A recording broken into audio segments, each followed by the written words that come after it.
Hey everyone, welcome back to my channel. My name is Daphne, and if you are new, welcome. Today I'm going to be sharing strategies on how teachers can support students' mental health. So let's get started.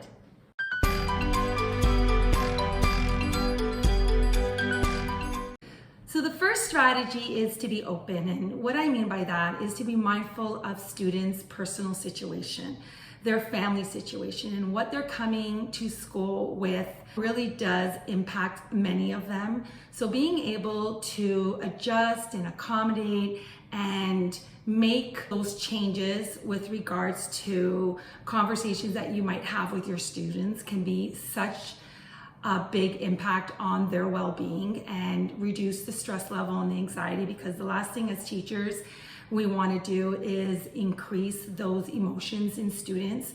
Got to be mindful also that we're in a pandemic and it's not business as usual.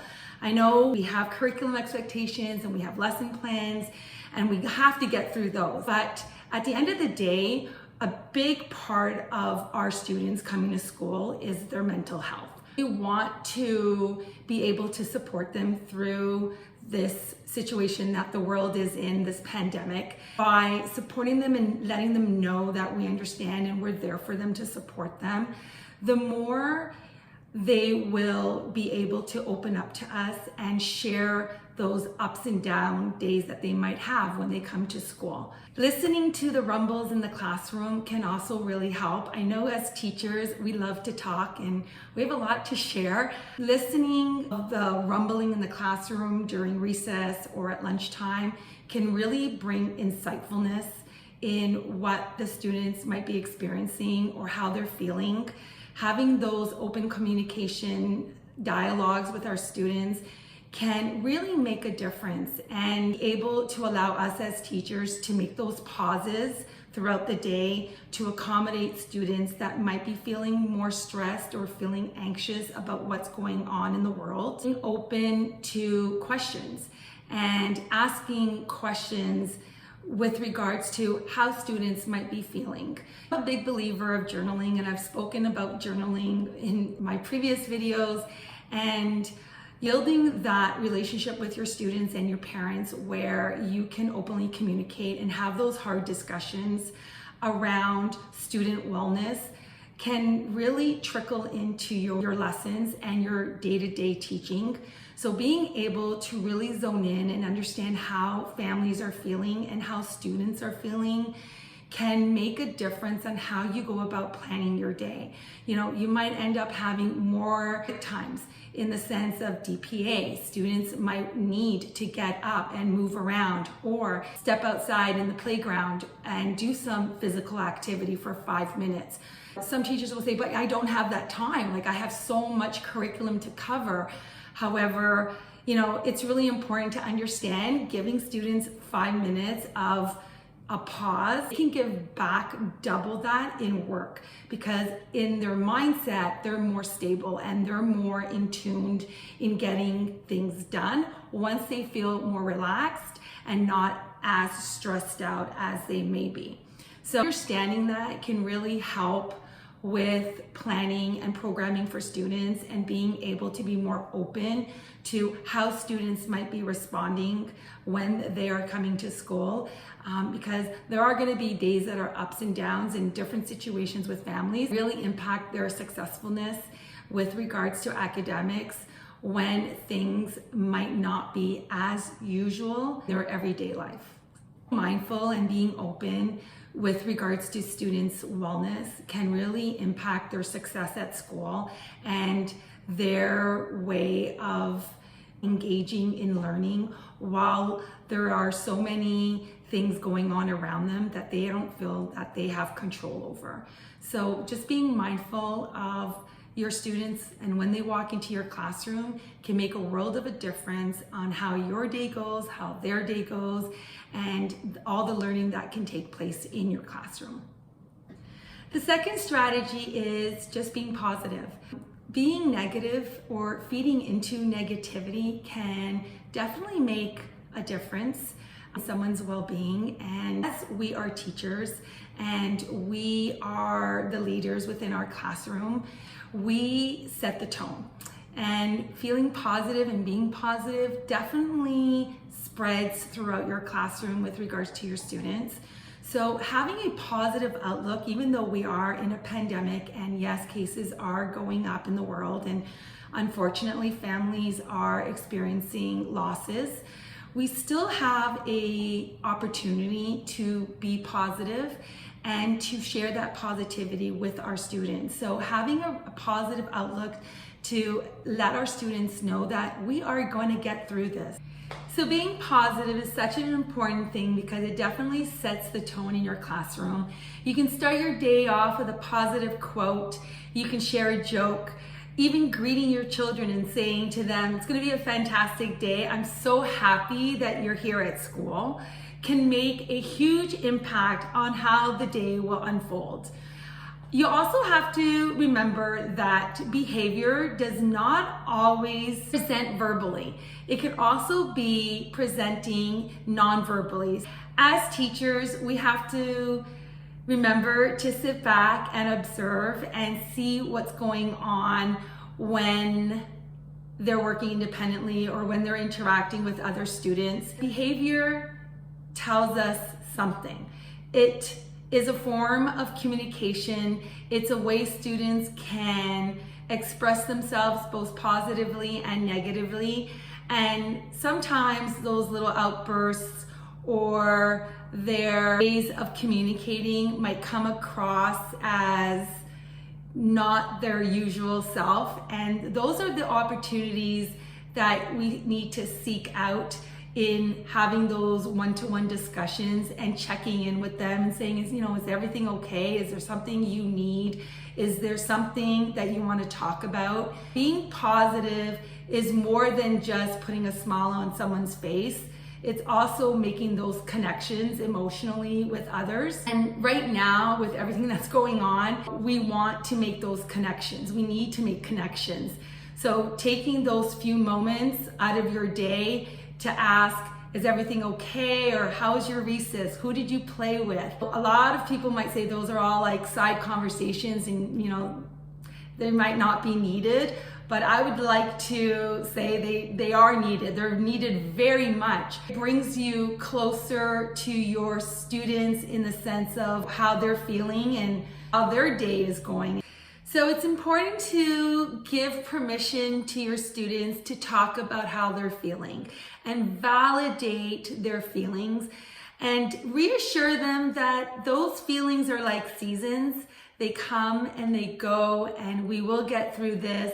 And being positive is one strategy to help promote wellness and well-being and mental health by just being positive and supporting your students with reassuring them that you are there, you're there to listen, you're there to support them, and being open to listening to their ups and downs can make a huge impact on their way of persevering through these difficult times.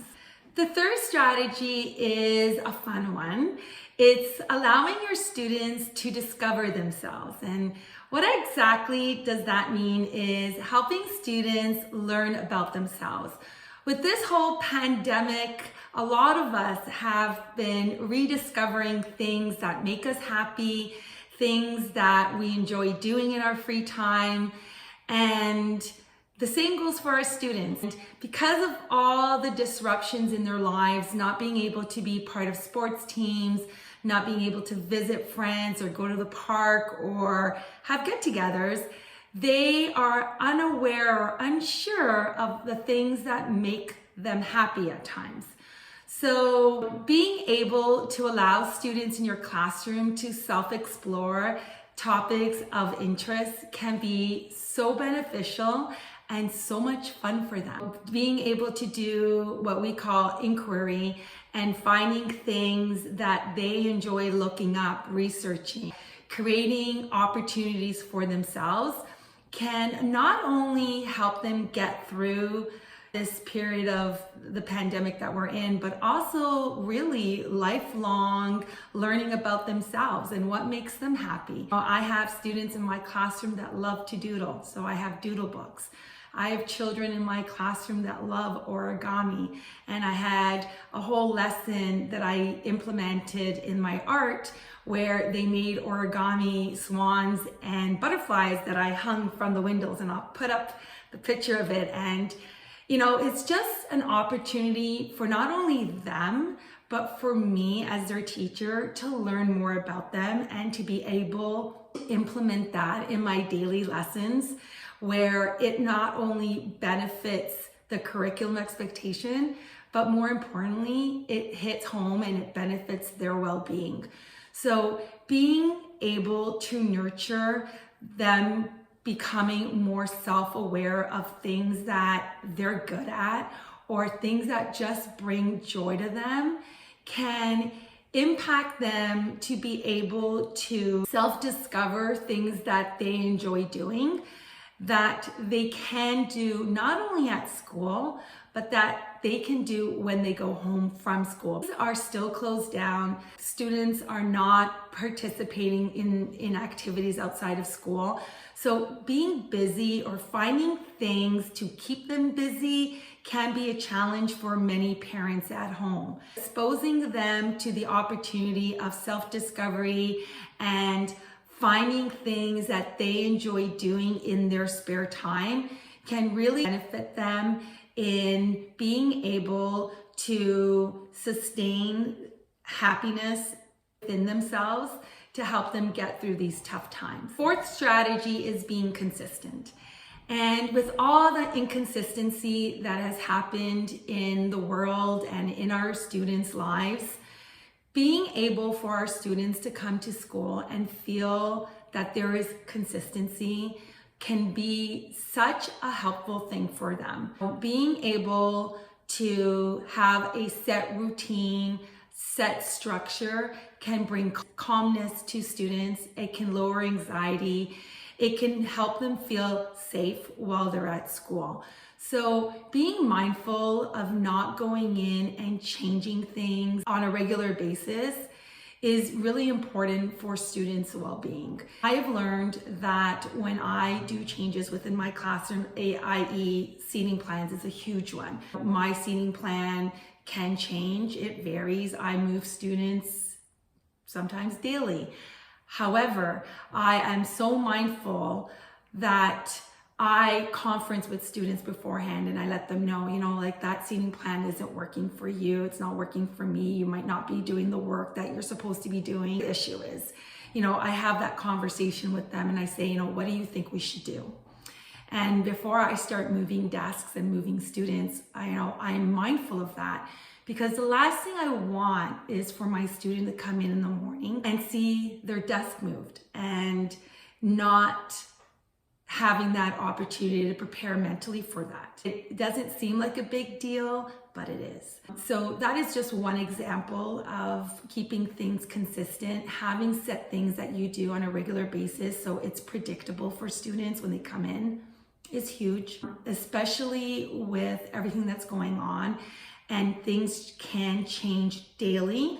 It's nice for students to be able to predict their environment, and we have control over that.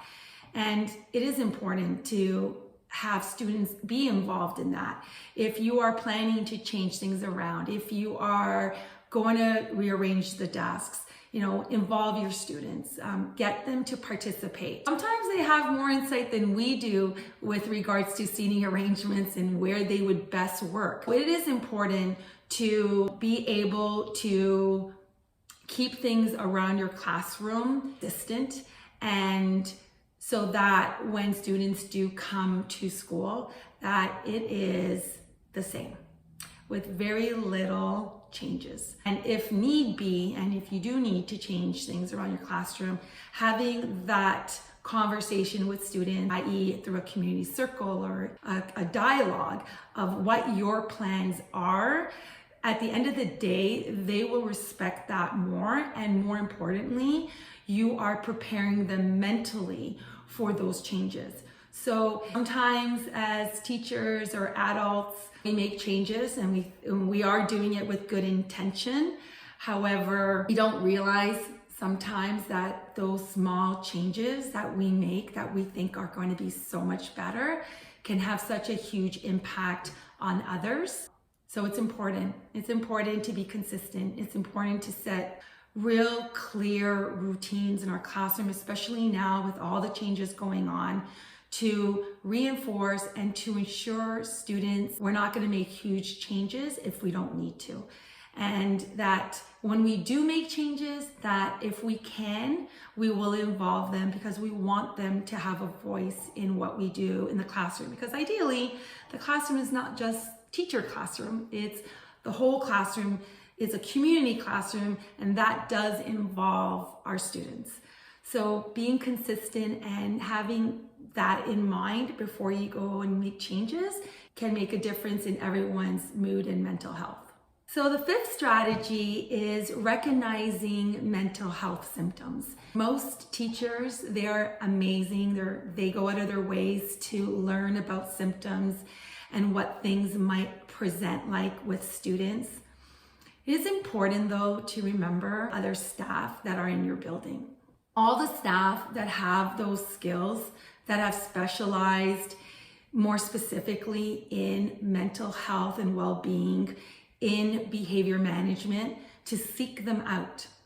You know, I know a lot of times as teachers, we feel that we can learn everything and that we are good at recognizing things that our students might be experiencing. But it is also important as teachers to know where that imaginary line is when we have to say to ourselves, okay, this is out of our expertise. And this is when we need to either have dialogues with other staff members within the building or our consultants. It's important to give yourself permission as teachers to say, I don't know what this is, or I'm not sure what's going on with my student right now, but this is what's going on in my class. It's okay to say that we don't know everything all the time. And it's okay to reach out to other staff professionals to seek help and understand that we can do that. The thing to allow staff members or other colleagues to take the lead on something because they have more experience or that's what they do in our school. Like, I'm very fortunate. I have incredible CYWs at my school.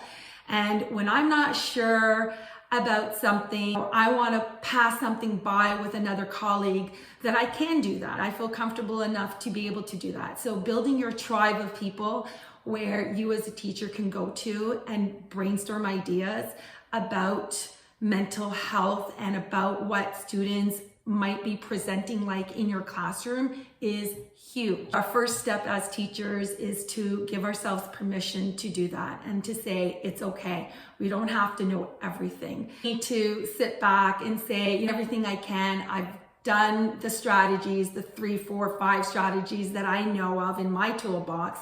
Now it's time to kind of hand over that baton to someone else that has the expertise that can support us so that we can be better teachers with our students with regards to mental health. And there's incredible organizations out there. You can reach out locally to support you and your students especially during these times through the pandemic, with regards to mental health.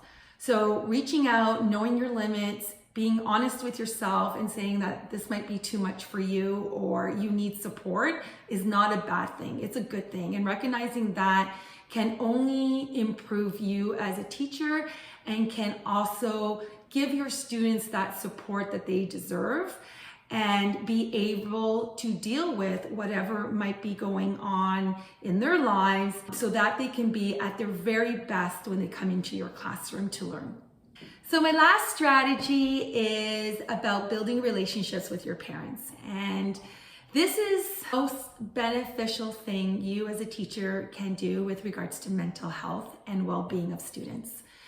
When you build relationships with your parents, it can impact you as a teacher to be able to reach your students in ways that you couldn't even imagine in their learning. Building relationships with parents and them being positive allows you to be able to reach out and have those conversations that you need to have that might be difficult with your parents.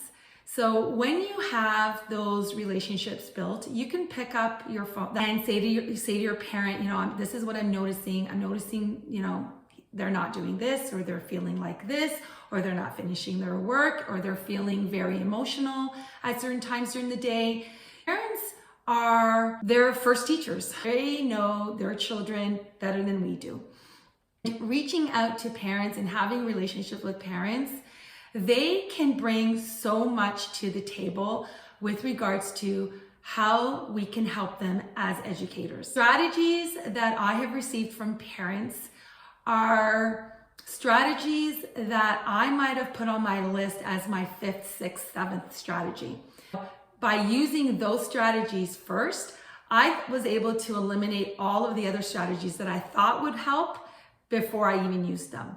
So I'll give you an example. In my last video that I did, I had a cell phone box that I have cell phones that I put in for students to park their phones when they come into my classroom. The box was given to me by a parent. She went and bought the box for me and gave it to me as a strategy to put in my classroom.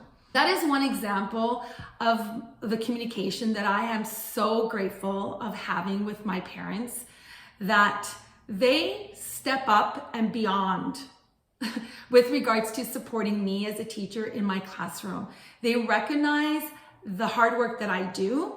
And when it comes from a genuine place, when teachers have those conversations with parents about difficult situations, like things that are happening behaviorally in classrooms, or choices that students are making that might not be the greatest, because let's face it, they're kids, they're learning what they should be doing, what they shouldn't be doing, they're learning good decision making. And when you have those conversations with parents and you're sharing with them, this is what happened today, and I need your support, like what can we do? And you put that on the table as a we instead of a I, it changes the conversation. You want parents to understand that you are not working as an individual. You are working as a team player. So on your team, I always say it's a triangle, me, the student, and the parent. So it comes like as a triangle. So when I demonstrate that in my communication with parents at the beginning of the school year, and I say to them, this is not like an individual sport where I go and I, play tennis. This is more like a volleyball team support where you're working together. You got the, the bumper, the setter, and the spiker. And I always refer to volleyball because I played volleyball through school. Once they understand that, it changes things. And you want parents to be on your team. You want parents to be thinking of strategies on what would work best for their children while in your classroom. So in relationships, being honest. I know it's sometimes really difficult. Sometimes teachers avoid calling home. They just don't know. They haven't built those relationships. Calling and making sunshine calls or sending emails home and saying, so-and-so had a fantastic day, or so-and-so was amazing today with regards to helping blah, blah, blah in the classroom. Those are little seeds that you plant with parents to show them that you're noticing things and you want to notice positive things. You don't want to be the teacher that keeps calling, because, so-and-so didn't do this, didn't do that, didn't that. Which parent would want to receive calls like that? You want to build relationships. You want to build them so they're strong. So that way, when things come up, you can have comfortable discussions with parents. So that way you can problem solve and implement strategies, so that way your student can overcome whatever is going on and be the best student with the most success in their school year. So building relationships are really, really important. Can't stress it enough. Those relationships matter. The parent-teacher relationships impact student-teacher relationship. Yeah, it's important. It's important to build relationships. So building relationships can and do impact you as a teacher and impact how your students perform in your classroom on a daily basis. So those are my 6 strategies on how to support students' mental health. Until next time, hit the like button, subscribe, and keep on teaching.